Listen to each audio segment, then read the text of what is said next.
주만유됨을 늘 가르치소서.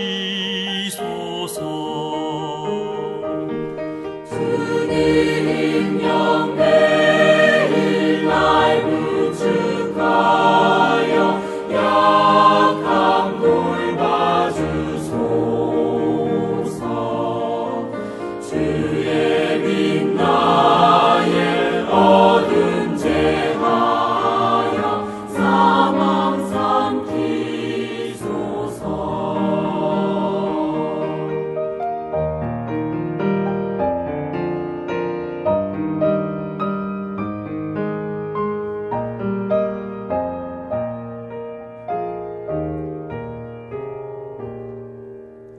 가련한 자 사라지게 하여 주만 남기소서.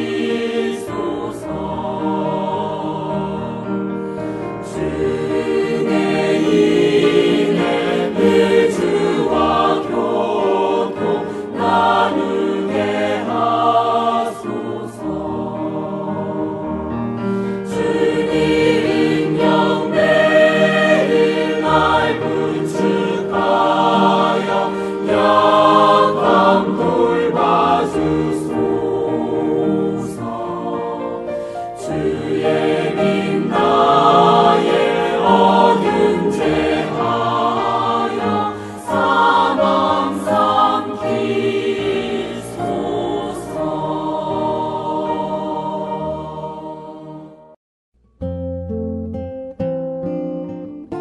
2015년 여름 훈련 집회 출애굽기 결정연구 세 번째.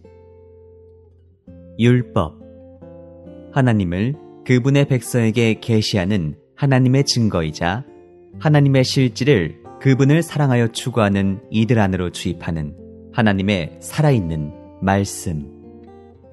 13주 1일 아침의 누림. 출애굽기 20장 2절부터 3절. 나는 너를 이집트 땅 곧 노예살이 하던 집에서 이끌어낸 너의 하나님 여호와다. 너는 나 외에 다른 신들을 두어서는 안 된다. 5절. 너는 그것들의 절에서도 안 되며 그것들을 섬겨서도 안 된다.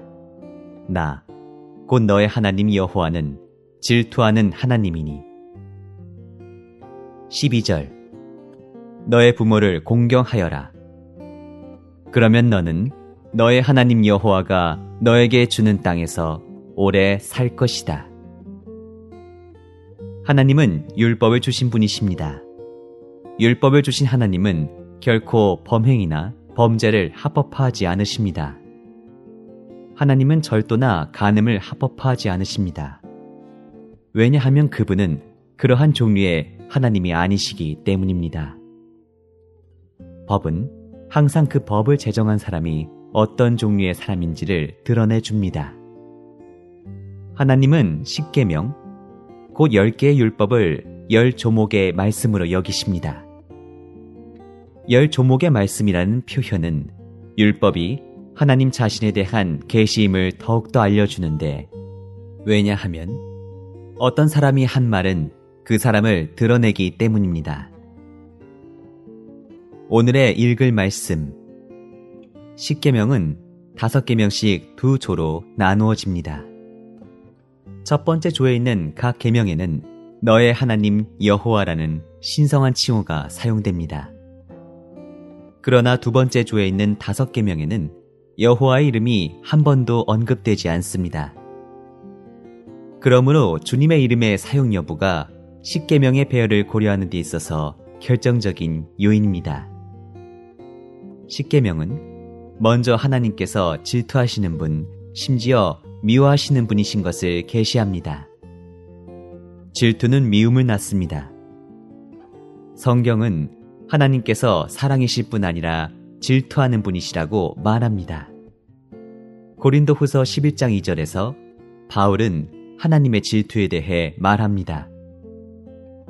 십계명은 또한 하나님께서 거룩하신 분이신 것을 계시합니다. 안식일을 지키는 것에 관한 네 번째 계명은 하나님의 거룩하심, 곧 하나님께서 모든 것과 분별되심과 관계됩니다. 창세기 2장에 따르면 하나님은 일곱째 날을 분별하여 거룩하게 하셨습니다. 그러므로 일곱째 날인 안식일은 하나님의 거룩하심, 곧 하나님의 분별되심의 표시입니다. 출애굽기 20장 12절부터 14절까지는 하나님께서 사랑의 하나님이신 것을 계시합니다. 만일 부모를 공경하지 않는다면 그것은 우리가 부모를 사랑하지 않는다는 의미입니다. 마찬가지로 만일 이웃을 사랑한다면 우리는 그들의 것을 훔치지 않을 것입니다. 마태복음 22장 37절부터 40절까지에서 주 예수님께서 그분을 반대하는 사람들에게 하신 답변에는 하나님과 사람을 사랑하는 것이 모든 율법의 성취라는 의미를 함축하고 있습니다. 우리는 전 존재를 들여서 주님을 사랑해야 할 뿐 아니라 다른 사람들을 우리 자신처럼 사랑해야 합니다. 갈라디아서 5장 14절에서 바울은 왜냐하면 온 율법이 너의 이웃을 너 자신처럼 사랑하여라 라는 이 한마디 말씀 안에서 이루어지기 때문입니다 라고 말합니다. 십계명은 또한 우리의 하나님께서 의로우신 분이신 것을 계시합니다. 하나님은 의로우시기 때문에 그분을 미워하는 사람들의 죄를 3, 4대까지 물으실 것입니다. 하나님은 자신의 의로우심을 나타내시기 위해 이렇게 행하셔야 합니다. 출애굽기 20장 16절은 내 이웃에 대하여 거짓 증언해서는 안 된다 라고 말합니다. 이 계명은 하나님께서 진실하신 분이신 것을 계시합니다. 거짓 증언하지 않는 것은 우리가 진실을 말해야 하며 거짓말을 해서는 안 된다는 의미입니다. 이 계명은 이웃에 피해를 끼치는 거짓말에 관한 것입니다. 이것은 우리가 정직하고 진실해야 함을 나타냅니다. 처음의 9계명은 외적 행위에 관계되는 반면에 10번째 계명은 우리 안에, 주로 우리의 생각 안에 감추어진 죄와 관계됩니다. 우리에게 탐심이 있다는 사실은 우리가 순수하지 않음을 드러냅니다. 오직 하나님만 순수하십니다. 순수한 사람은 탐내지 않습니다. 그러나 우리는 순수하지 않고 깨끗하지 않기 때문에 탐냅니다. 만일 우리의 마음과 갈망과 의도가 모든 면에서 순수하다면 탐내지 않을 것입니다. 율법은 하나님을 말하고 하나님을 묘사하고 하나님을 표현하신 그리스도의 예표이자 상징입니다. 그러므로 율법은 하나님의 증거이신 그리스도의 예표입니다. 우리는 율법이 우리에게 하나님을 계시해주는 증거라는 것을 반드시 보아야 합니다. 그리스도의 예표인 율법은 하나님의 증거이신 그리스도, 곧 하나님을 충분하고도 완전하게 묘사하고 표현하신 그리스도의 예표입니다. 율법이 하나님을 그분의 백성에게 계시해주는 10조목의 말씀인 것처럼 그리스도도 하나님을 우리에게 계시해주는 하나님의 말씀이십니다.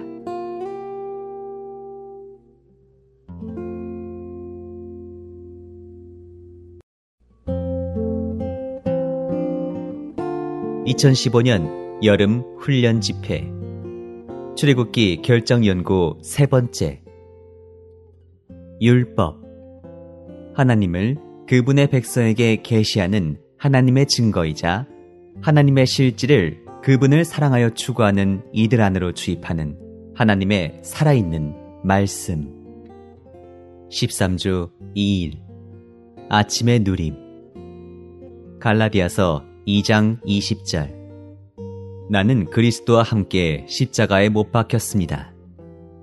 그러므로 이제는 더 이상 내가 사는 것이 아니라 그리스도께서 내 안에 사십니다. 이제 내가 육체 안에서 사는 생명은 나를 사랑하시어 나를 위하여 자신을 버리신 하나님의 아들의 믿음 안에서 사는 생명입니다. 로마서 8장 4절. 이것은 육체를 따라 행하지 않고 영을 따라 행하는 우리 안에서 율법의 의로운 요구가 이루어지도록 하시려는 것이었습니다. 그리스도는 하나님의 증거인 율법의 실제이십니다. 하나님의 증거는 하나님께서 어떤 분이신지를 생생하게 묘사해 주시는 하나님의 체현이신 그리스도를 상징합니다. 율법을 지키는 것의 실제는 하나님을 살고 하나님을 표현하는 것입니다. 이러한 생활, 곧 하나님의 영원한 경륜 안에 있는 생활이 하나님 사람의 생활입니다. 이 생활은 예수 그리스도의 영에 넘치는 공급으로 말미암아 지속적으로 자아를 부인하고 십자가에 못 박힘으로 하나님의 증거이신 그리스도를 사는 생활인데, 이것은 하나님의 표현을 확대하고 확장하기 위한 것입니다. 사람이 창조된 후에 어떤 일이 발생했습니다. 사탄이 들어왔고 사탄을 따라 죄가 들어왔으며 사람은 타락하게 되었습니다. 사람을 그분 자신의 형상을 따라 그분 자신의 모양대로 창조하신 하나님의 의도는 사람이 하나님을 받아들이고 하나님을 살며 하나님을 표현할 수 있도록 하는 것이었습니다. 하나님의 경륜의 중심 노선은 사람으로 시작되었지만 도중에 어떤 일이 발생했습니다. 교통사고가 일어난 것입니다. 그래서 율법이 하나님의 경륜의 중심 노선 옆으로 들어와야 했던 것입니다. 이러한 말은 로마서 5장 20절의 바울의 말을 이해할 수 있도록 도와줍니다. 율법은 하나님의 경륜 안에 있는 정통 노선인 은혜에 더해진 것입니다. 오늘의 읽을 말씀. 율법에는 두 방면, 곧 문자의 방면과 그 영의 방면이 있습니다. 문자는 사람을 죽이는 것이지만 그 영은 생명을 주시기 때문입니다. 율법을 대할 때 우리의 태도가 문자로 된 계명들만을 관심하는 것이라면 우리는 죽이는 문자의 방면에서 율법을 갖게 될 것입니다. 그러나 우리가 율법의 모든 방면, 곧 모든 계명들과 규례들과 율례들과 가르침들과 판결들을 우리가 사랑하는 하나님께서 뇌시신 말씀으로 취한다면 우리는 생명 주시는 영의 방면에서 율법을 갖게 될 것입니다. 율법의 기능에는 두 가지 방면이 있습니다. 부정적인 방면에서 율법은 사람의 죄를 폭로하고 죄인들을 하나님 앞에 굴복시킵니다. 율법은 또한 하나님의 선민을 그 관리 아래 보호함으로 그리스도께로 인솔해 줍니다. 긍정적인 방면에서 하나님의 살아있는 증거로서 율법은 살아계신 하나님을 그분을 추구하는 사람들에게 공급하는 기능을 하고, 하나님의 살아있는 말씀으로서 율법은 생명과 빛이신 하나님 자신을 율법을 사랑하는 이들 안에 분배하는 기능을 합니다. 긍정적인 방면에서 율법은 하나님의 증거로서의 기능을 하며 하나님을 그분의 백성에게 계시합니다. 또한 율법은 하나님께서 숨을 내쉬신 그분의 살아있는 말씀으로서 그분의 요소를 그분을 사랑하여 구하는 이들에게 주입합니다. 부정적인 방면에서 율법의 기능은 죄를 드러내고 죄인들을 굴복시키며 하나님께서 선택하신 백성을 보호하여 그들을 그리스도께 인도하는 것입니다. 우리의 체험에서 율법이 긍정적인지 부정적인지는 율법을 받아들이는 우리의 마음 상태에 달려 있습니다. 만일 우리가 하나님을 사랑하고 자신을 낮추며 율법을 그분의 살아있는 말씀으로 여겨 그것을 통해 우리가 그분을 접촉하고 그분 안에 거하려고 한다면 율법은 우리에게 신성한 생명과 실질을 공급하는 하나의 통로가 되어 우리를 공급하고 양육할 것입니다. 하나님의 말씀인 율법을 통해 하나님의 실질을 주입받은 우리는 생명과 본성과 표현에서 하나님과 하나가 될 것이고 자동적으로 하나님을 표현하며 그분의 율법에 일치하는 삶을 살 것입니다. 그러나 만일 우리가 율법을 대할 때 사랑 안에서 하나님을 추구하지 않고 오히려 율법을 생명의 근원이신 살아계신 하나님에게서 분리시킨다면 생명에 이르게 하기 위한 것이지만 그 자체로는 생명을 주지 못하는 율법은 우리를 유죄 판결하고 죽이는 요소가 될 것입니다.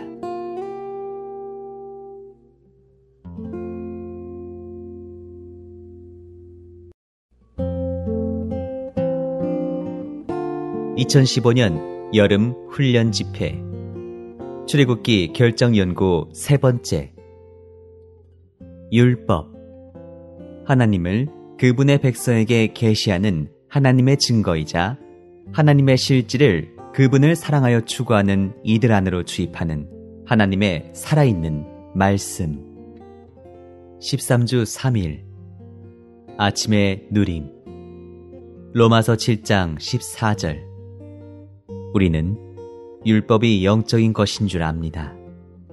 그러나 나는 육체적이며 이미 죄 아래 팔렸습니다. 22절 왜냐하면 나는 속사람에 따라 하나님의 법을 좋아하지만 디모데후서 3장 16절 모든 성경은 하나님께서 숨을 내쉬신 것이며 가르치고 책망하고 바로잡고 의로 교육하는 데에 유익합니다. 우리가 적극적인 상황에서 율법이 주어졌다는 것을 안다면 우리는 율법이 하나님을 사랑하여 추구하는 이들 안으로 그분의 실질을 주입하는 하나님의 살아있는 말씀이라는 것을 볼 것입니다. 출애굽기 19장에서 하나님은 어떤 산에 내려오셔서 그분의 백성을 만나실 수 있었습니다. 하나님께서 그분의 백성을 만나시고 그들이 교통 안에서 하나님을 접촉하는 바로 그곳에서 율법이 주어졌습니다. 오늘의 읽을 말씀 출애굽기 20장 1절에서 하나님께서 이 모든 말씀을 하셨다 라고 말한 사실은 십계명이 하나님의 말씀이라는 것을 보여줍니다. 출애굽기 34장 28절에서 그 계명들은 심지어 10조목의 말씀이라고 불립니다. 디모데후서 3장 16절에 따르면 모든 성경은 하나님께서 숨을 내쉬신 것입니다. 이것은 성경이 하나님의 숨이라는 의미입니다. 하나님의 말씀하심은 하나님께서 숨을 내쉬신 것입니다. 하나님께서 말씀하실 때마다 그분의 숨은 그 말씀을 받는 이들 안에 그분의 요소를 전달해 줍니다. 계명들은 우리가 반드시 지키고 이루어야 하는 요구사항입니다. 그러나 하나님의 말씀은 그분의 숨입니다. 왜냐하면 하나님의 말씀하심은 하나님께서 숨을 내쉬신 것이기 때문입니다. 하나님은 말씀하심으로써 그분 자신에게서 어떤 것을 내쉬어 그분의 말씀을 듣는 이들 안에 넣어 주십니다. 십계명이 10조목의 말씀이라고 불린다는 사실은 십계명이 다만 우리가 순종해야 하는 율법만이 아님을 의미합니다. 이 계명들은 단지 하나님에 의해 제정된 여러 법률만이 아닙니다. 하나님은 그분의 백성에게 십계명, 곧 10개의 법만을 주신 것이 아닙니다. 하나님은 그분의 백성과 교통하는 가운데 10조목의 말씀을 말씀하셨습니다. 만일 그 계명들이 단지 율법일 뿐이었다면 하나님의 백성은 그것을 지키려고 최선을 다할 수밖에 없었을 것입니다. 그러나 십계명은 또한 하나님의 말씀, 곧 하나님께서 내쉬신 숨이기 때문에 사랑 안에서 하나님을 추구하는 이들은 이 말씀을 하나님의 숨으로 그들 안에 받아들일 수 있었습니다.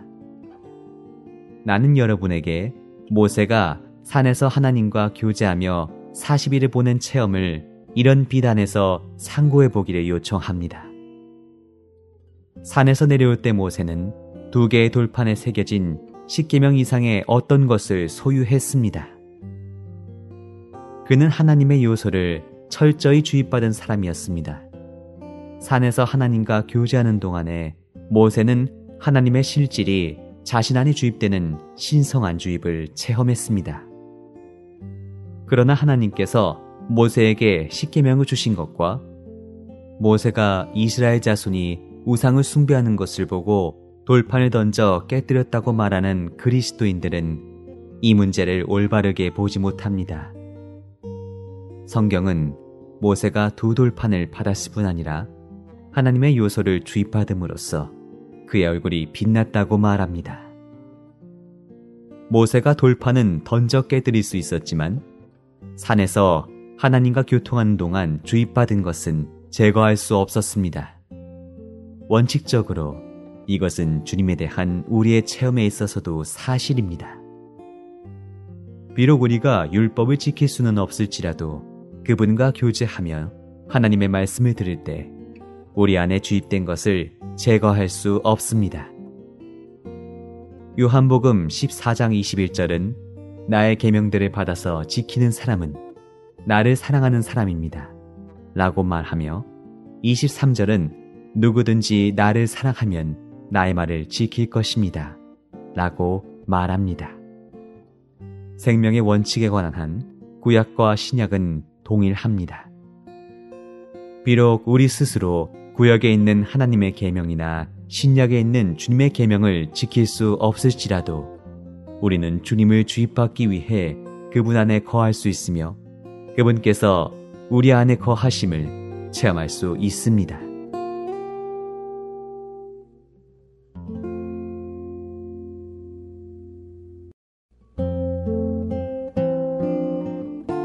(2015년) 여름 훈련 집회 출애굽기 결정 연구 3번째 율법 하나님을 그분의 백성에게 계시하는 하나님의 증거이자 하나님의 실질을 그분을 사랑하여 추구하는 이들 안으로 주입하는 하나님의 살아있는 말씀 13주 4일 아침의 누림 출애굽기 34장 29절 모세가 시나이산에서 내려올 때 모세의 손에는 증거의 돌판 2개가 들려 있었다.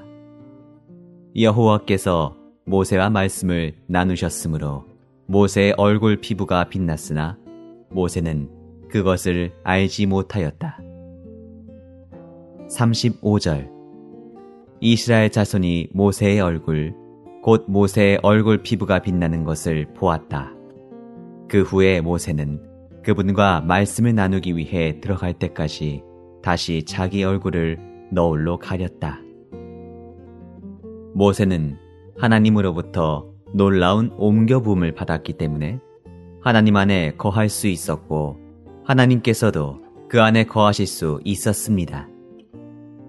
그러한 주입과 상호 거함의 결과로 모세는 자신의 노력에 의해서가 아니라 자신 안에 주입받은 하나님의 실질에 의해 하나님의 계명을 지킬 수 있었습니다. 오늘의 읽을 말씀 율법은 다만 신성한 계명들의 목록이 아니라 하나님을 사랑함으로 추구하는 이들 안에 그분의 실질을 주입하는 하나님의 살아있는 말씀입니다. 만일 우리가 10계명을 다만 율법으로 간주하고 지키려고 노력한다면 그것은 율법에 대한 합당한 접근이 아닙니다. 우리는 10계명을 이렇게 적용해서는 안 됩니다. 반대로 우리는 하나님을 사랑하고 하나님을 추구하는 이들이 되어야 합니다. 이 문제에 있어서 우리는 빌립보서 3장의 바울처럼 사랑함으로 그리스도를 추구하고 심지어 그분을 붙잡으려고 달려가는 사람이 되어야 합니다. 주님을 사랑함으로 우리는 그분을 추구하고 접촉하며 그분의 임재 안에 거하고 그분과 함께 거해야 합니다. 만일 이렇게 한다면 우리는 매일매일 하나님을 주입받을 것입니다. 그럴 때 우리는 자동적으로 우리는 우리 자신의 노력에 의해서가 아니라 우리가 주님을 접촉하는 것을 통하여 주님에게서 우리 안에 주입받은 것을 가지고 율법의 요구들을 지킵니다. 일단 우리가 하나님의 실질을 철저히 주입받게 되면 하나님 자신께서 우리 안에서부터 그분 자신의 율법을 지키실 것입니다. 우리는 율법이 하나님의 산, 곧 그분의 백성이 그분의 실질을 주입받을 수 있는 곳에서 주어졌다는 것을 기억해야 합니다. 그러므로 우리는 율법을 다만 계명으로 간주해서는 안 되며 그분을 표현할 뿐 아니라 사랑 안에서 그분을 추구하는 이들 안에 그분의 실질을 주입하는 하나님의 말씀과 하나님의 증거로 간주해야 합니다. 만일 우리가 율법이 하나님의 말씀이라는 것을 보고 하나님의 말씀이 그분의 숨이라는 것을 깨닫는다면 율법이 하나님 자신의 표현이라는 것을 볼 것입니다. 그리스도는 하나님을 진정으로 표현한 분이시기 때문에 율법은 그리스도를 예표합니다. 율법과 말씀과 숨과 하나님은 하나입니다. 그리스도 자신은 하나님의 살아있는 율법이십니다. 우리에게 그리스도는 참된 율법과 하나님의 말씀과 하나님의 표현과 하나님의 숨이십니다. 우리는 그분에 의해 조절될 수 있고 그분을 따라 살 수 있습니다. 하나님의 마음 안에서 율법은 사실상 그리스도 자신입니다. 하나님은 그리스도와 분리된 율법을 우리에게 주시지 않습니다. 하나님께서 주신 율법은 하나님의 표현이자 하나님 자신의 숨이신 그리스도입니다. 그러므로 하나님의 말씀이고 하나님의 호흡이며 하나님의 표현이신 그리스도 자신이 우리의 율법이십니다. 하나님은 그분의 말씀을 통하여 그분 자신을 우리 안에 호흡해 넣으시고 그분의 실질을 우리 안에 주입하시어 우리를 그분의 표현이 되게 하십니다. 우리 안에 주입된 신성한 실질로 말미암아 우리는 하나님의 어떠하심에 일치하는 생활을 자동적으로 하게 됩니다. 그리스도 자신이 하나님의 참된 율법과 말씀과 숨과 표현이십니다. 우리는 성경을 하나님의 숨으로 여겨야 합니다. 말씀을 기도로 읽음으로써 우리는 하나님의 요소를 우리 안에 들이실 수 있습니다. 이런 방식으로 우리는 하나님의 존재를 주입받고 자연스럽게 그리스도를 살기 시작할 것입니다. 그럴 때 우리의 생활은 하나님의 어떠하심에 일치할 것입니다. 이런 방식으로 우리는 하나님의 살아있는 표현, 곧 하나님의 살아있는 율법이 됩니다. 만일 우리가 출애굽기 20장 1절부터 17절까지를 기도로 충분히 읽는다면 이 구절들은 우리를 하나님 안으로 이끌 것이며 하나님의 실질을 우리 안으로 옮겨 부을 것입니다. 이렇게 우리가 하나님을 더 접촉하면 할수록 우리는 그분으로 더욱더 적셔질 것입니다. 그렇게 함으로써 우리는 자연스럽게 하나님의 율법에 일치하는 생활을 할 것입니다. 율법을 지키려고 노력하는 대신 우리는 율법을 살아낼 것입니다. 여기에서의 열쇠는 주님과 그분의 말씀에 대한 우리의 사랑입니다. 만일 우리가 그분을 사랑하고 그분의 말씀을 지킨다면 그분은 우리에게 오셔서 우리와 함께 거처를 정하실 것입니다. 얼마나 놀랍습니까? 진실로 성경은 사랑의 책입니다.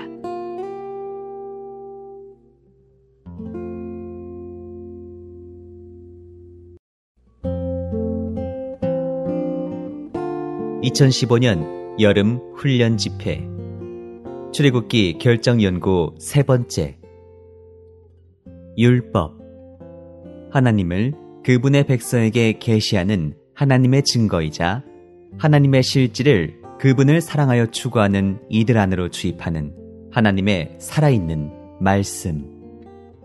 13주 5일 아침의 누림. 시편 42편 1절부터 2절. 하나님이여, 사슴이 시냇물을 찾기에 갈급함같이 내 혼이 주를 찾기에 갈급하니이다. 내 혼이 하나님, 곧 살아계시는 하나님을 갈망하나니 내가 어느 때에 나아가서 하나님의 얼굴을 배울까. 18편 1절. 나의 힘이신 여호와여, 내가 주를 사랑하나이다. 이제 서로 다른 방식으로 율법을 대하는 두 종류의 사람들을 살펴봅시다. 이 두 종류의 사람들은 하나님을 사랑하여 추구하는 이들과 율법을 문자적으로 지키는 유대 교도들입니다. 하나님을 사랑하여 추구하는 이들에 대해서 우리는 구약의 시편 기자들의 체험과 신약의 시므온과 안나의 체험을 살펴볼 것입니다. 시편에 따르면 기자들은 율법을 극도로 사랑했습니다. 만일 우리가 그리스도를 떠나서 율법을 사랑한다면 우리는 표적을 놓친 것입니다. 그러나 하나님의 증거이자 그리스도의 예표인 율법을 사랑하는 것은 옳은 일입니다. 오늘의 읽을 말씀. 시편 기자들은 하나님을 사랑했습니다. 시편 18편 1절은 나의 힘이신 여호와여, 내가 주를 사랑하나이다 라고 말합니다. 시편 73편 25절에는 하나님을 절대적으로 사랑한 사람의 간증이 있습니다. 하늘에서는 주 외에 누가 내게 있으리요, 땅에서는 주밖에 내가 사모할 리 없나이다.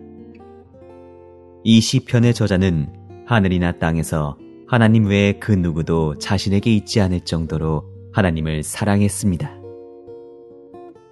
시편 기자들은 또한 하나님을 추구하는 이들이었습니다.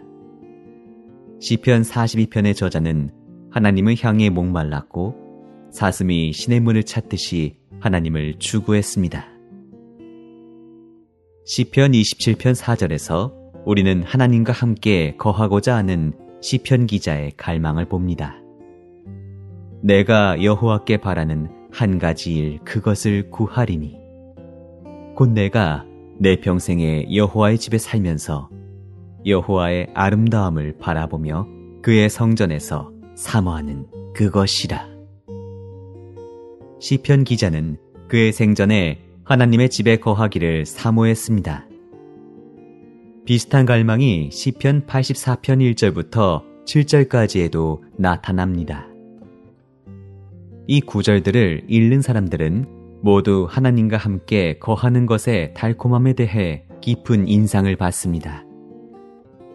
시편 90편 1절은 이렇게 선포합니다. 주여, 주는 대대의 우리의 거처가 되셨나이다. 다시 한번 우리는 하나님과 함께 거하고 심지어 하나님 안에 거하고자 하는 시편 기자의 갈망을 봅니다. 동일한 갈망이 시편 91편 1절에도 나타납니다. 이 구절에서 시편 기자는 이렇게 선포합니다. 지존자의 은밀한 곳에 거주하며 젖는 자의 그늘 아래에 사는 자여. 우리는 이 구절들에서 문자적으로 율법을 관심하는 것 이상의 무언가를 봅니다. 시편 기자들은 하나님의 임재에 은밀한 곳에 거하기를 갈망했습니다. 그러한 갈망을 가진 사람들은 분명히 하나님의 요소를 주입받을 것입니다. 시편 기자들은 또한 생명의 풍성을 누렸습니다. 시편 36편 8절과 9절은 그들이 주의 집에 있는 살진 것으로 풍족할 것이라. 주께서 주의 복락의 강물을 마시게 하시리이다. 진실로 생명의 원천이 주께 있사오니 주의 비단에서 우리가 빛을 보리이다 라고 말합니다. 이 구절들은 신약의 말씀과 매우 유사합니다. 원칙적으로 시편 기자들은 오늘날 우리가 누리는 동일한 삼위 하나님을 누렸습니다. 하나님의 집에 살진 것으로 풍족하고 그분의 복락의 강물을 마시는 것은 삼위 하나님을 누리는 것입니다. 시편 기자들은 율법의 요구를 이루려고 노력하지 않았고 하나님을 추구했습니다. 하나님을 추구할 때 그들은 하나님을 주입받았습니다. 자연스럽게 그들은 하나님께서 주신 율법에 따라 살았을 뿐 아니라 하나님의 본성에 따라 살았습니다. 시편 119편 103절은 주의 말씀의 맛이 내게 어찌 그리 단지요 내 입의 꿀보다 더 다니이다 라고 말합니다. 이 구절은 시편 기자들이 율법의 달콤함을 맛보았음을 나타냅니다. 그들에게 하나님의 말씀의 달콤한 맛은 얼마나 귀했겠습니까? 시므온과 안나 또한 하나님을 사랑함으로 추구하는 이들 가운데 있었습니다. 시므온과 안나가 하나님을 기다리는 동안 성령께서 그들 위에 머물러 계셨습니다. 그들은 또한 성령의 계시를 받았고 그 영에 의해 행하였습니다. 성전 안에 거하면서 그들은 금식하고 간구하며 하나님을 섬겼습니다. 따라서 그들은 하나님을 누리고 그분의 주입을 받았습니다. 시편 기자들처럼 그들은 자연스럽게 하나님의 율법을 살았고 그들의 생활은 하나님의 표현에 일치하였습니다. 하나님의 실질을 주입받았기 때문에 그들은 하나님의 표현인 율법에 일치하는 생활을 할 수 있었습니다.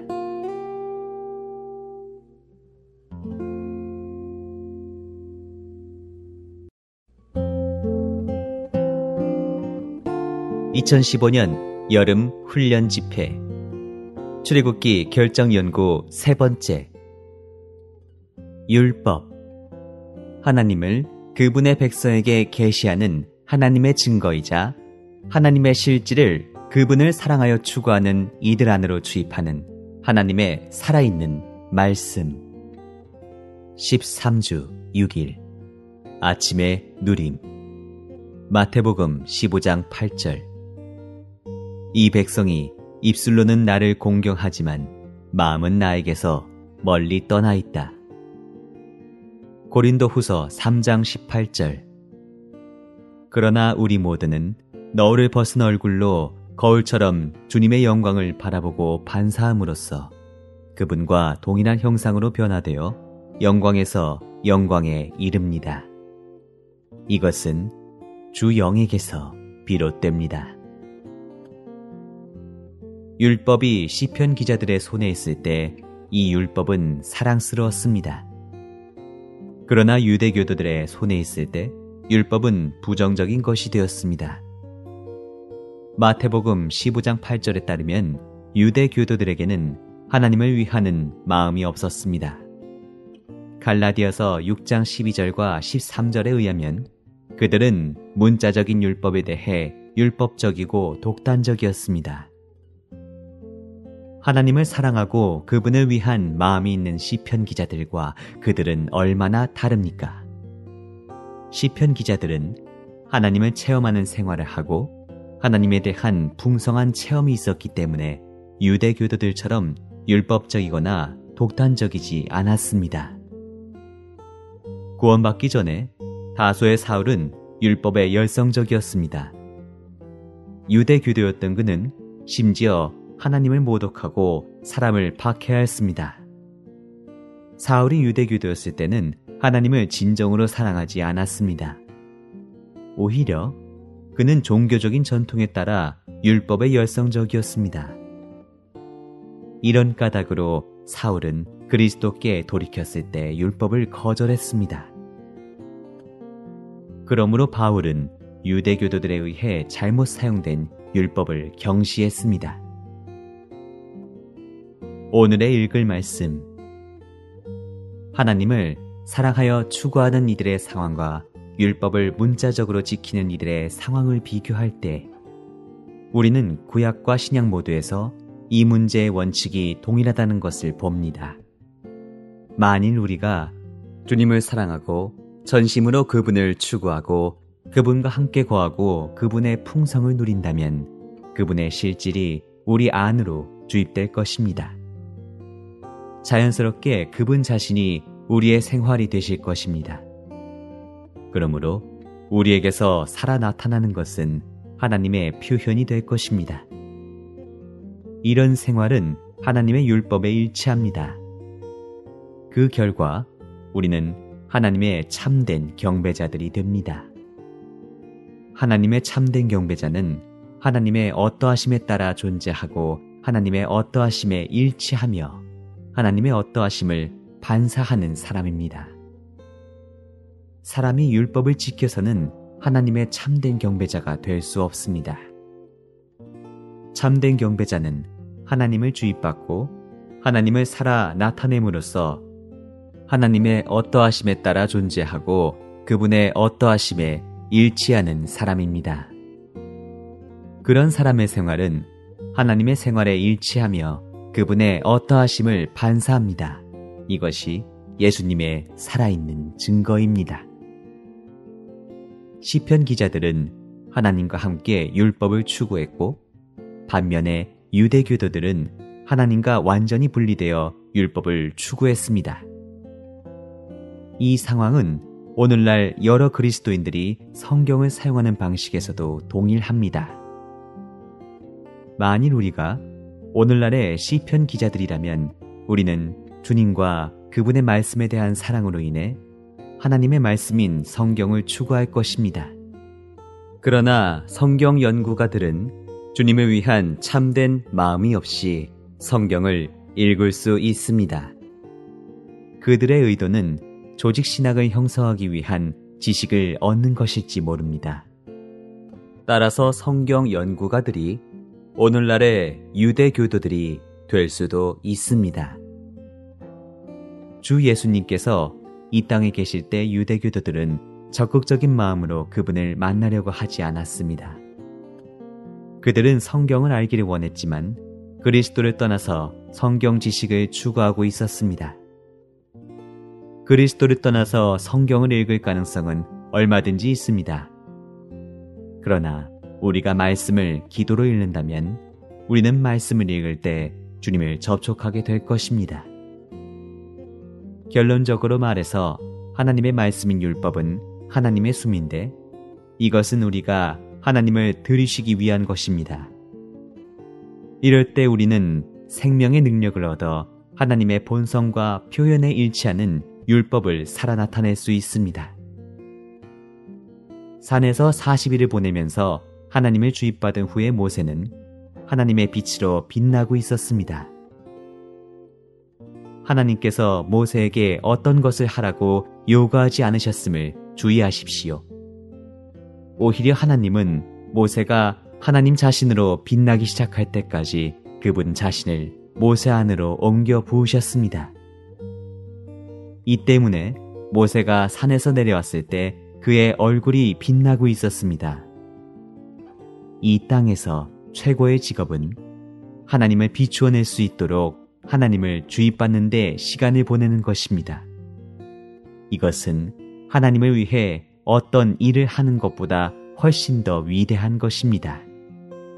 우리가 하나님을 비추어내기 원한다면 무언가를 하기 위해서가 아니라 하나님 자신이 우리 존재 안에 옮겨 부어지도록 그분과 함께하는 시간을 가져야 합니다.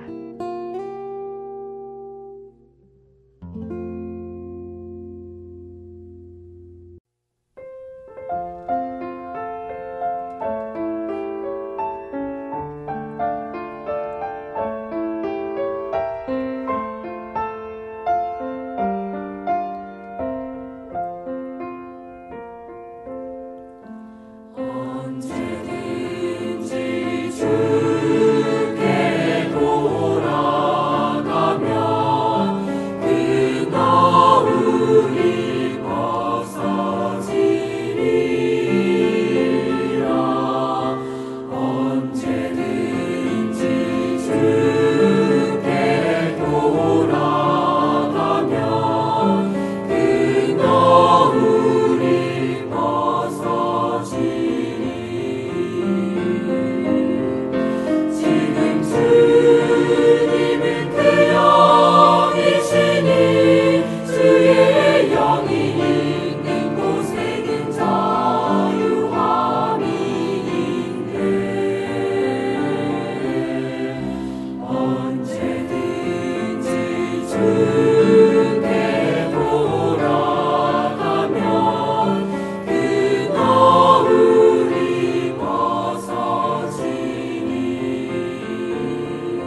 2015년 여름훈련 표어.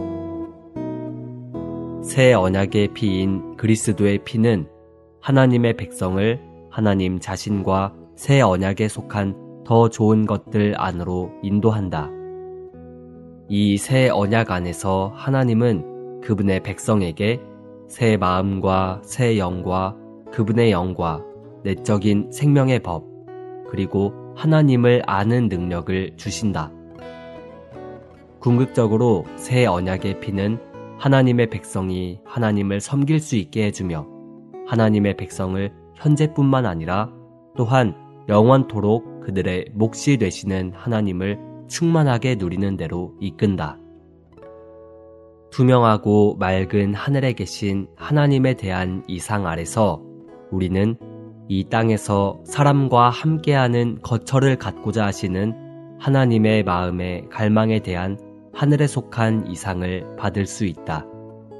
이 거처는 산에서 보인 모형에 따라 구속하는 생명과 산출하는 생명과 건축하는 생명이신 그리스도로 건축된다. 8월 24일 월요일. 이사야서 42장 5절 6절.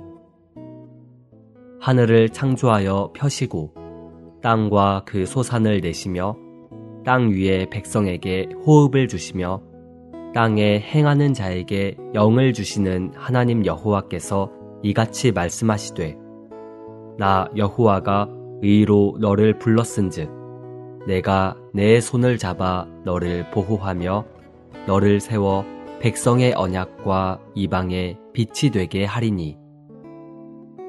예수 그리스도는 우리에게 언약이 되셨습니다. 그리스도는 하나님의 백성의 죄악을 구속하시기 위하여 그분의 피로써 새 언약을 제정하셨습니다. 그분은 하나님의 의로운 요구를 따라 우리를 위하여 죽으셨고 죽으심으로써 흘리신 피는 언약을 제정하는 데 사용되었습니다.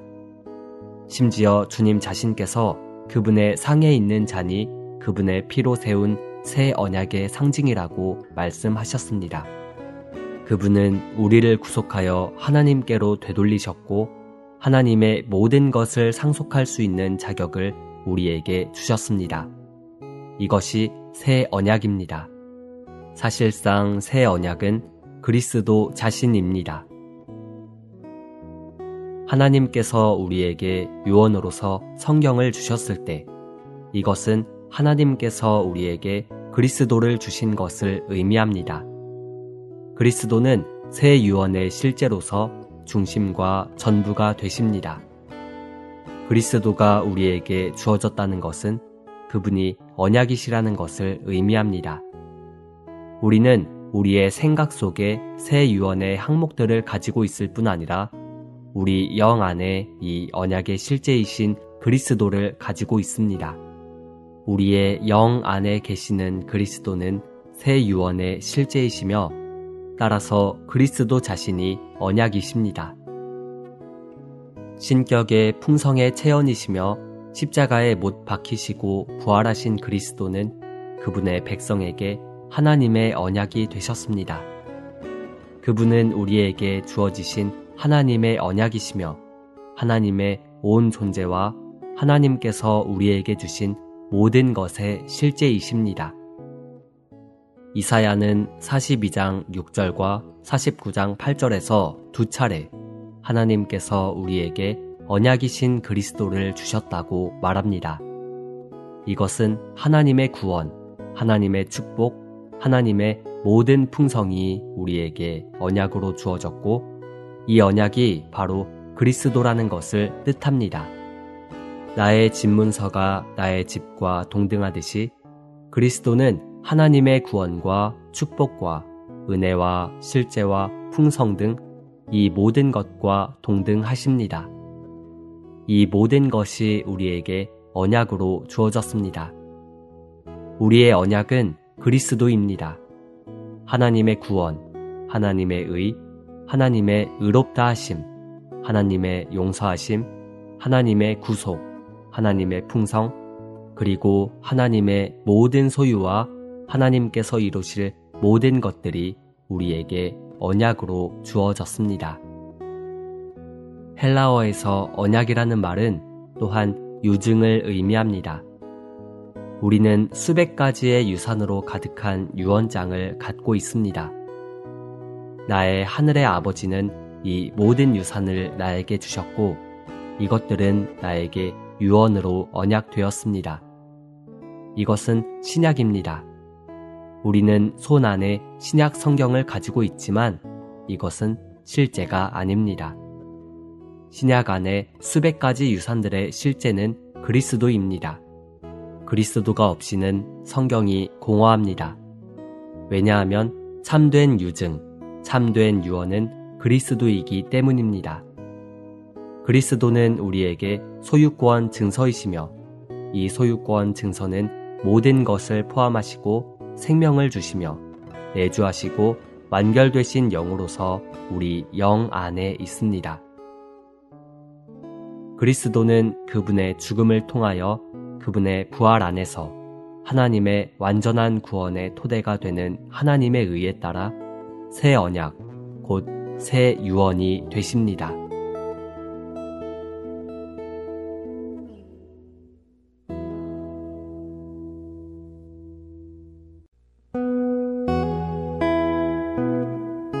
(8월 25일) 화요일 출애굽기 24장 8절.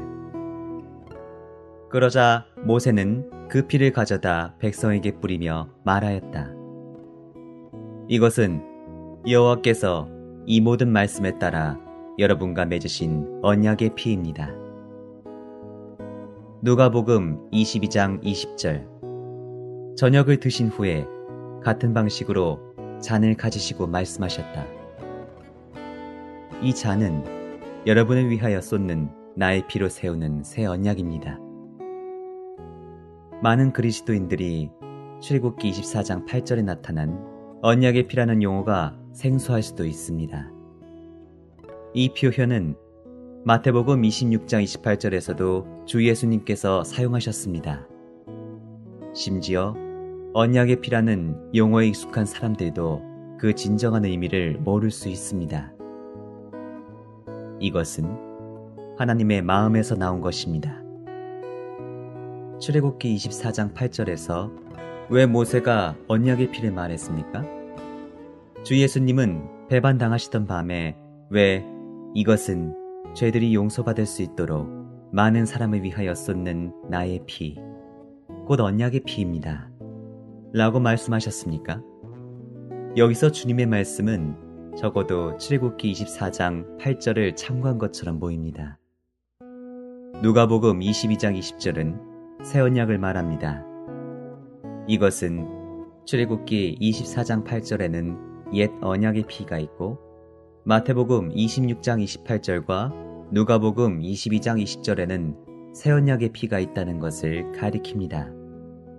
구약과 신약 둘 다 피가 필요했습니다. 우리는 피가 구속하는 피, 정결하게 하는 피, 거룩하게 하는 피, 대적을 이기는 피라는 것을 알고 있을 것입니다. 그러나 여러분은 그 피가 또한 언약의 피라고 불리는 사실에 주의를 기울인 적이 있습니까? 승천 안에서 그리스도는 그분의 죽으심으로 우리에게 물려주신 새 언약, 곧 새 유언의 중보자와 집행자가 되셨습니다.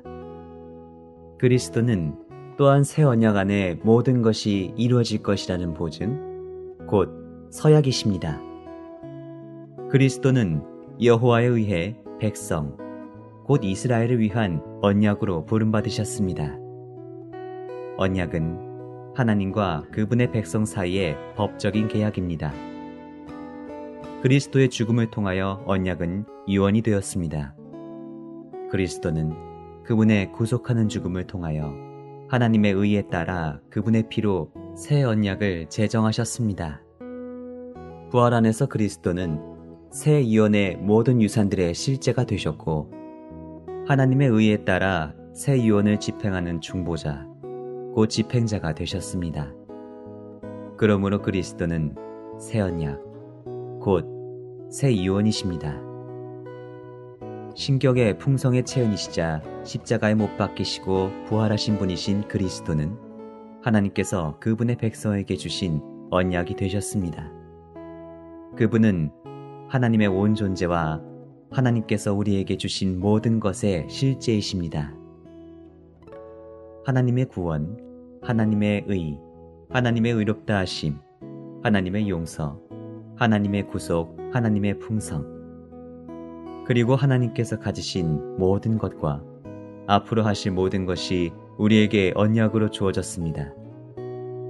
모든 것을 포함하시고 생명을 주시며 내주하시고 완결되신 영이신 그리스도는 새 유언 안의 모든 유산들의 실제로서 우리의 영 안에 계시며 우리와 한 영이 되셨습니다. 언약이신 그리스도는 담보자이시고 그 영은 보증이시며 그리스도 안에 체현되신 하나님께서 그분의 백성에게 유업이시라는 것을 보장하십니다.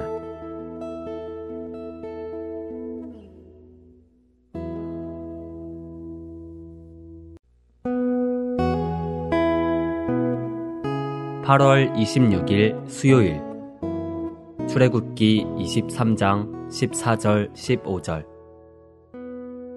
너는 1년에 3번 내 앞에 명절을 지내야 한다. 너는 무교절을 지켜야 한다.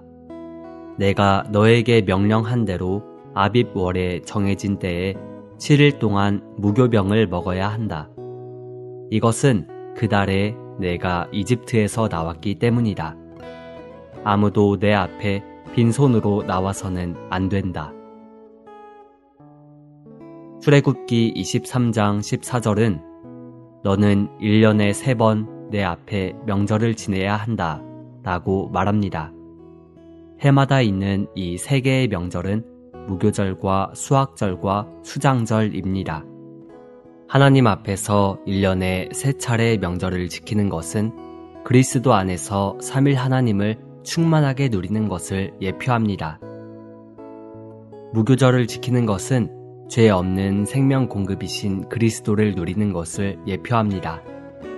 이 명절은 6월절의 연속이었습니다. 사실상 6월절과 무교절은 하나입니다.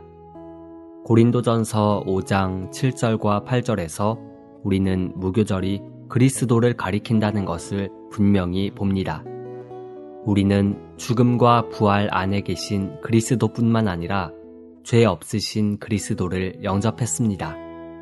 이것은 그분의 생명이 십자가에 못 박히고 부활한 생명일 뿐만 아니라 죄 없는 생명이기 때문입니다.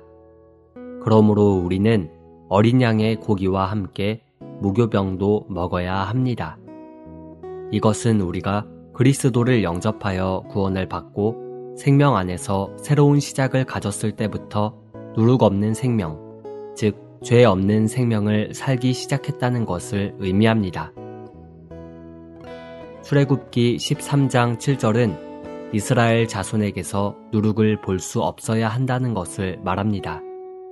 우리 그리스도인의 생활에서 누룩이 보이지 말아야 합니다.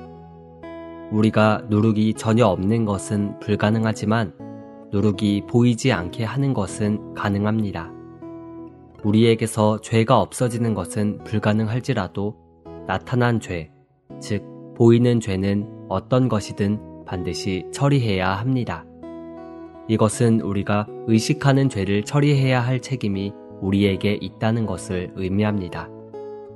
우리의 생활이나 우리의 환경에 많은 죄가 있고 우리는 그것을 의식하지 못할 수도 있습니다. 그러나 그것을 의식하자마자 우리는 그것을 처리해야 합니다. 우리는 우리가 의식하는 죄를 버려야 합니다. 우리는 죄가 나타나는 것을 조금도 용납하지 말아야 합니다. 출애굽기 12장 19절에서 이스라엘 자손은 강한 말씀을 받았습니다. 누구든지 누룩이 든 것을 먹는 사람은 그 땅에 체류하는 사람이든 본토 사람이든 이스라엘 회중에게서 끊어지게 된다. 이스라엘 회중에게서 끊어지는 것은 하나님의 선민의 교통에서 끊어지는 것입니다. 이 엄중한 말씀은 고린도전서 5장 13절에 있는 바울의 말과 일치합니다. 여러분은 그 악한 사람을 여러분 가운데서 격리시키십시오. 이러한 사람을 격리하는 것은 그를 교회의 교통에서 끊어지게 하는 것입니다. 무교절은 7일 동안 지속되었습니다. 7일은 완전한 기간이며 회개하고 구원받는 날부터 휴거되는 날까지의 우리 그리스도인 생활의 전체 기간을 상징합니다. 유월절을 누린 사람은 계속해서 무교절을 지냈습니다. 이것은 그리스도의 구속과 공급을 누린 사람이 계속해서 죄 없는 생활을 하고 누리는 것을 예표합니다. 사도 바울은 고린도전서 5장 8절에서 우리가 옛 본성의 죄인 묵은 누룩으로가 아니라 누룩 없는 떡, 곧 우리의 자양분과 누림으로서 우리의 새로운 본성이 되시는 그리스도로 이 명절을 지켜야 한다고 말합니다. 우리는 날마다 이 그리스도를 우리의 잔치, 곧 풍성한 생명 공급으로 누려서 죄를 제거하는 생활을 해야 합니다.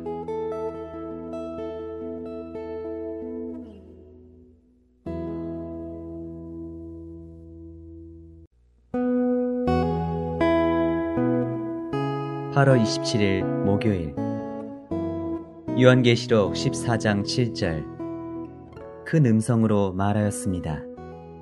하나님을 경외하고 하나님께 영광을 돌리십시오. 하늘과 땅과 바다와 샘물들을 만드신 분께 경배하십시오. 사탄의 가장 즐거운 날은 적그리스도가 자칭 하나님이라고 불릴 때입니다. 이것은 사탄이 6천년 동안 줄곧 얻고자 한 것입니다. 짐승을 경배하는 것은 사실상 사탄을 경배하는 것입니다. 요한계시록 13장은 짐승이 어떻게 경배를 받는가를 보여줍니다. 그러고 나서 요한계시록 14장 6절과 7절의 영원한 복음의 메시지는 사람에게 하나님을 경배하라는 것입니다. 마지막으로 22장에서 신약의 마지막 명령은 하나님을 경배하라는 것입니다. 예수님은 하나님이십니다.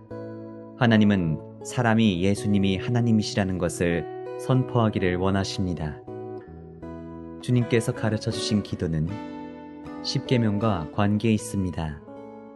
아버지의 이름이 거룩히 여겨지도록 하시며, 이것은 우리에게 하나님께서 보기를 소망하시는 첫 번째 일이 무엇인가를 알려줍니다. 주님의 이름이 거룩히 여겨지는 것의 의미는 무엇입니까? 거룩하게 된다는 것은 하나님을 위해 분별되는 것을 의미합니다. 하나님의 이름은 하나님을 위해 분별되었습니다. 이 이름은 오직 하나님에 의해서만 사용될 수 있습니다. 오늘날 그분의 이름은 다른 이들에 의해 사용되고 있으며 또한 일반적인 이름이 되었습니다. 그러나 어느 날 그것은 특별한 이름이 될 것입니다. 그때 오직 여호와만 하나님이라고 불리실 것입니다. 경배는 그분께서 하나님이심을 시인하는 것입니다. 신명기에서 모세는 이스라엘 백성에게 하나님을 경배해야 하고 다른 어떤 것도 경배해서는 안 된다고 말했습니다. 무엇이 경배입니까? 바로 그분께서 하나님이시고 나는 사람이라는 것을 시인하는 것입니다. 그분께서 아버지신 것을 볼 때 우리는 구원을 얻습니다. 그분께서 하나님이신 것을 볼 때 우리는 끝납니다. 그러면 우리는 다만 그분 앞에 엎드리고 경배할 수밖에 없습니다. 이처럼 경배는 보는 데에서 옵니다. 경배는 계시를 필요로 합니다.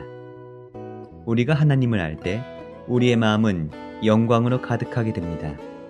우리가 아버지를 알 때 우리의 마음은 기쁨으로 가득하게 됩니다.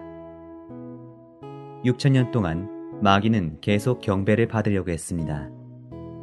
모든 우상 숭배는 사실상 사탄에게 경배하는 것입니다. 왜 사탄은 사람이 구원받는 것을 두려워합니까? 사람이 구원받으면 하나님을 경배하기 때문입니다. 이러한 이유 때문에 사탄은 사람이 구원받는 것을 미워합니다. 하나님께서 하늘에서 얻으신 것을 사탄은 이 땅에서 얻으려고 합니다. 사탄의 동기는 사람이 죄를 범하게 만드는 것일 뿐 아니라 사람이 그를 경배하게 만드는 것입니다. 하나님은 경배를 받으려고 하시고 사탄도 경배를 받으려고 합니다. 하나님께 필요한 것은 우리가 그분을 경배하는 것입니다. 사탄이 두려워하는 것도 우리가 하나님을 경배하는 것입니다. 마태복음 2장에는 박사들이 경배하러 온 것이 기록되어 있습니다. 오직 눈이 열린 사람들만이 그 아기가 하나님이신 것을 볼 수 있었습니다. 신약에서 가장 위대한 계시는 주님께서 광야에서 받으신 시험에서 볼 수 있습니다. 이것은 우리의 눈을 열어 사탄이 원하는 것이 사람의 경배라는 것을 보게 하십니다. 사탄이 원하는 것과 하나님께서 원하시는 것이 우리 수중에 있습니다. 음부가 원하는 것과 하늘이 원하는 것이 우리 수중에 있습니다. 하늘과 음부가 모두 경배를 받기 위해 싸웁니다.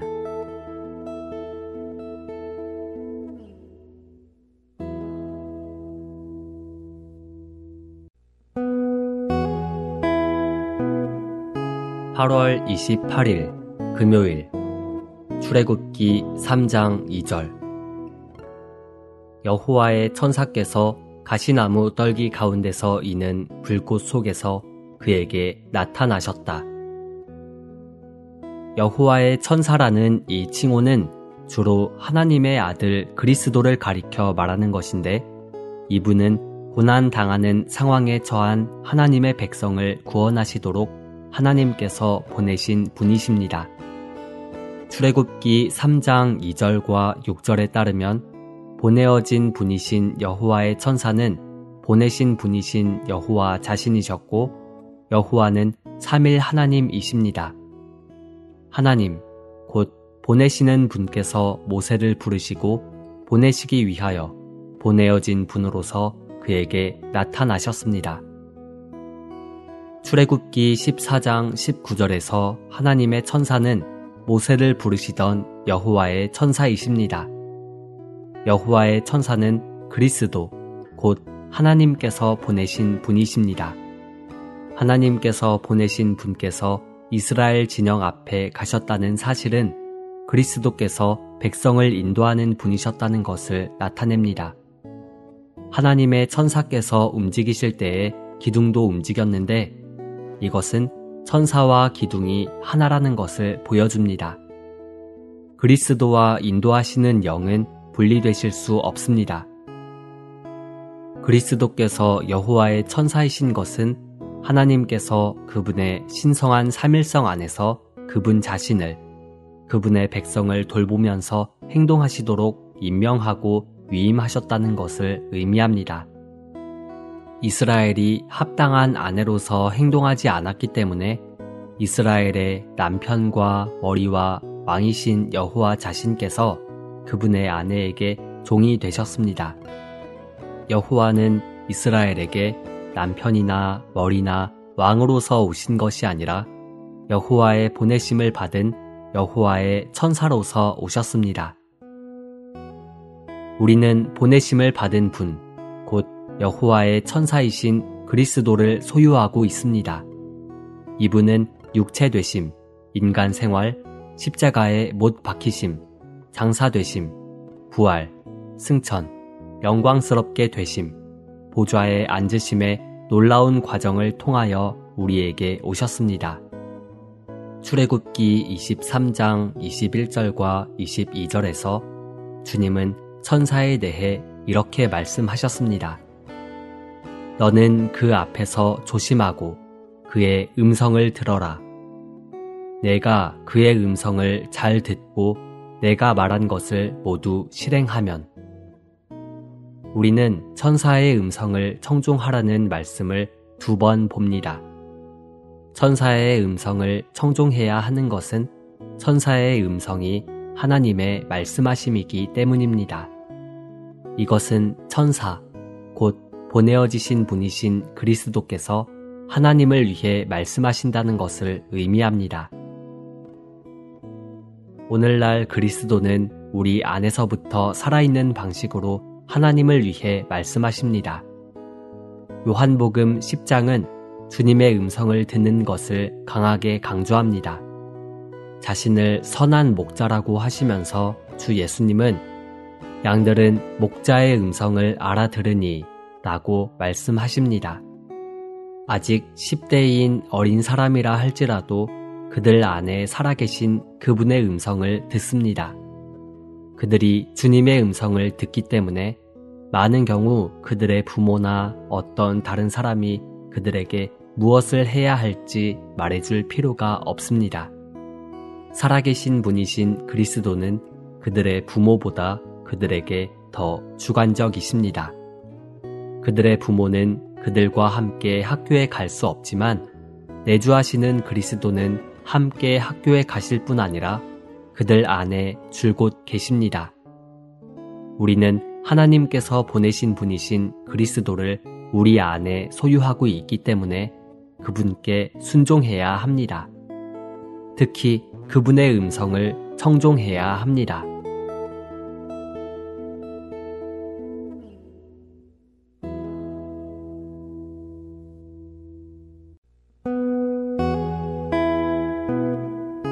(8월 29일) 토요일 요한일서 1장 5절 우리가 그분께 듣고서 여러분에게 전해주는 메시지는 바로 하나님은 빛이시며 그분 안에는 어둠이 전혀 없다는 것입니다. 마태복음 5장 8절 마음이 순수한 사람들은 복이 있습니다. 왜냐하면 그들이 하나님을 볼 것이기 때문입니다. 그리스도는 갈라진 반석, 곧 우리를 위해 갈라진 영원한 반석이십니다. 우리는 오직 십자가에 못 박히신 그리스도 안에서만 하나님을 볼 수 있습니다. 출애굽기 33장에는 해답이 없는 몇 가지 신학적인 문제들이 있습니다. 먼저 33장 2절에서 주님은 그분께서 그분의 천사를 백성보다 앞서 보내실 것이라고 말씀하셨습니다. 의심할 바 없이 여기의 천사는 그리스도를 가리킵니다. 또한 그리스도는 하나님 자신이십니다. 그리스도께서 백성과 함께 가시는 한 이것은 하나님께서 그들과 함께 가신다는 것을 의미합니다. 그러면 왜 하나님은 그분의 천사가 가고 그분 자신은 가지 않으실 것이라고 말씀하셨습니까? 더욱이 모세에 의해 진전된 협상이 이루어진 후에 왜 하나님은 그분의 임재가 그들과 함께 갈 것이라고 말씀하셨습니까? 하나님은 그분의 천사와 그분의 임재 모두가 백성과 함께 갈 것이라고 말씀하셨습니다. 천사는 그리스도를 가리키고 임재는 사실상 하나님의 얼굴을 의미합니다. 그러므로 여기에서의 문제는 하나님의 천사와 그분의 임재가 백성과 함께 가는데도 하나님 자신은 그들과 함께 가지 않으실 것이라고 말씀하신 것입니다. 또 다른 문제는 20절에서 하나님의 얼굴을 보는 것에 관해 그분께서 모세에게 하신 말씀과 관련됩니다. 주님은 너는 내 얼굴을 볼 수 없다. 왜냐하면 나를 본 사람은 아무도 살아남을 수 없기 때문이다. 라고 말씀하셨습니다. 그러나 11절은 여호와는 마치 사람이 자기 동반자에게 말하듯이 모세와 얼굴을 마주 대하시고 말씀하셨다. 라고 말합니다. 우리는 이것을 어떻게 설명할 수 있습니까? 어떤 의미에서 우리는 얼굴을 대면하여 하나님과 말할 수 있습니다. 그러나 다른 의미에서 우리는 하나님의 얼굴을 볼 수 없습니다. 이것은 상충되는 문제가 아니라 단계 또는 정도의 문제입니다. 동일한 원칙으로 하나님의 천사가 이스라엘 자손과 함께 간다는 것은 하나님께서 일정한 정도로 그들과 함께 가신다는 의미였습니다. 하나님의 영광이 그들과 함께 간다는 것은 하나님께서 더 전진된 정도로 그들과 함께 가신다는 의미였습니다. 출애굽기 14장 19절에서 하나님의 천사와 구름기둥 모두가 그곳에서 길을 인도하고 있었습니다. 그러나 이스라엘 자손에게는 그 둘 중 한 가지만 있을 수도 있었습니다. 물론 둘 다 있으면 더욱 좋습니다. 마태복음 5장 8절은 마음이 순수한 사람들은 복이 있습니다. 왜냐하면 그들이 하나님을 볼 것이기 때문입니다. 라고 말합니다. 보는 것은 빛과 관계됩니다. 보려면 반드시 빛이 있어야 합니다. 빛이 없으면 결코 보이지 않을 것입니다. 이 구절은 또한 그들이 하나님을 볼 것이라고 말합니다. 하나님은 빛이시기 때문에 하나님을 본다는 것은 빛을 본다는 것입니다. 마음이 순수한 것이 빛을 보는 조건이며 마음이 순수한 사람들이 빛을 볼 수 있습니다.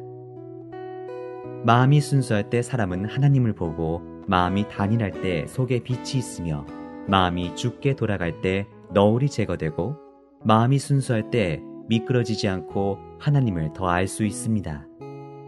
마음과 빛의 관계가 이토록 밀접하기 때문에 빛을 보려면 먼저 우리의 마음을 처리해야 합니다.